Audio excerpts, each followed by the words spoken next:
वंदे मातरम दोस्तों, मैं हूं आज़ाद प्रभाकर। आज 2 अक्टूबर का दिन है। राष्ट्रपिता महात्मा गांधी की जयंती के साथ ही इस भारत देश को जय जवान और जय किसान का नारा देने वाले इस मिट्टी के लाल लाल बहादुर शास्त्री की भी आज जयंती है। आज़ाद भारत के इतिहास में राजनीति के उच्चतम आदर्शों को अपने जीवन में स्वयं जीने वाला नेता आपको बिरले ही मिलेगा। लाल बहादुर शास्त्री एकमेव ऐसे देश के प्रधानमंत्री थे जो प्रधानमंत्री कार्यालय के आंगन में भी खुद पसीना बहाकर खेती किया करते थे। बात तब की है जब प्रधानमंत्री बनने के बाद भी घर के कामों में सरकारी कार का इस्तेमाल उन्हें पसंद नहीं आता था। उनके बेटे अनिल शास्त्री बताते हैं कि पिताजी नहीं चाहते थे कि स्कूल जाने के लिए या घर के कामों के लिए सरकारी कार का इस्तेमाल हो और उन्हें टांगे में बैठकर ही स्कूल जाना पड़ता था। घर के कई काम पैदल जाकर किए जाते थे। ऐसे में घर के अंदर एक गाड़ी की ज़रूरत परिवार महसूस कर रहा था।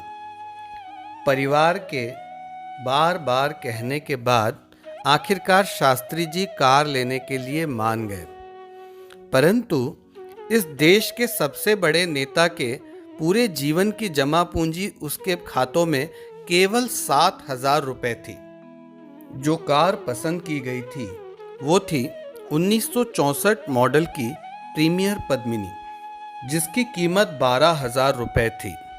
ऐसे में कार के लिए आवश्यक 5,000 रुपयों का पंजाब नेशनल बैंक से विधिवत आवेदन कर लाल बहादुर शास्त्री ने कर्ज लिया। मगर दुर्भाग्य से 11 जनवरी 1966 के दिन रूस के ताशकंद में उनकी संदेहास्पद परिस्थितियों में मृत्यु हो गई। देश की नई प्रधानमंत्री इंदिरा गांधी शास्त्री परिवार की आर्थिक स्थिति से अच्छी तरह वाकिफ थी। उन्होंने इस बैंक कर्ज को माफ करवाने का प्रस्ताव परिवार को दिया, मगर शास्त्री जी की पत्नी ललिता शास्त्री ने इस प्रस्ताव को बड़ी ही विनम्रता से ठुकरा दिया और अगले 4 साल तक अपनी पेंशन की रकम से वे कार की किस्तों को नियमित रूप से अदा करती रहीं।